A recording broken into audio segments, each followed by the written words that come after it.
Accueille maintenant Véronica Copolaro. Elle est de l'Université du Manitoba et sa thèse s'intitule « Monitorage acoustique passif des mammifères marins dans l'Arctique canadien, implication d'un Arctique en mutation pour leur population et l'utilisation de leur habitat ».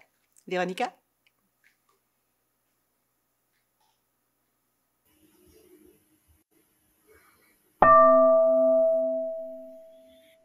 Fermez vos yeux pour un instant et imaginez que vous êtes une baleine qui nage dans l'océan Arctique.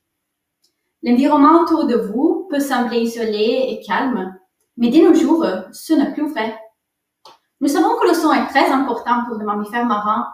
Ils ont évolué en utilisant le son pour explorer leur monde, se nourrir, naviguer et communiquer. Mais non. Comment pensez-vous que ces mammifères réagissent si pendant ces activités, un navire bruyant passe à proximité d'eux? Bon, je peux vous donner quelques idées. Ils pourraient essayer de compenser ces bruits de fond en émettant des sons plus forts, comme nous le faisons lorsque nous parlons avec un ami dans le centre-ville et que la circulation augmente. Ou ils pourraient avoir peur et arrêter de vocaliser, ou même fuir leur zone préférée. Si le bruit perturbe leurs activités principales, les mammifères marins pourraient cesser de se reproduire, chercher de la nourriture et, à long terme, même leur survie pourrait être menacée.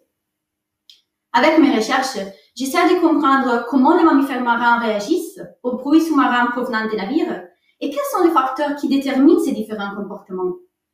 Pour ce faire, j'installe des microphones sous-marins dans des régions clés de l'Arctique canadien pour enregistrer leur vocalisation.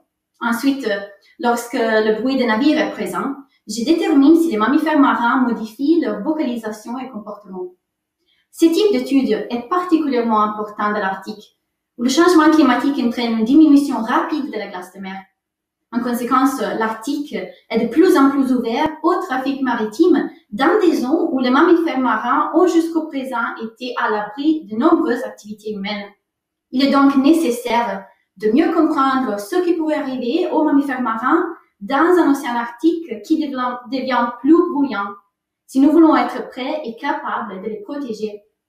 Donc, mon objectif est de communiquer mes conclusions aux décideurs pour soutenir les efforts en faveur de la conservation de la faune marine. J'espère ainsi contribuer à la réglementation du trafic maritime et la création d'aires marines protégées afin de restaurer un océan Arctique plus silencieux pour les mammifères marins dans autant de zones que possible. Merci. Merci Véronica d'être à l'écoute si finement des mammifères marins dans l'Arctique canadien.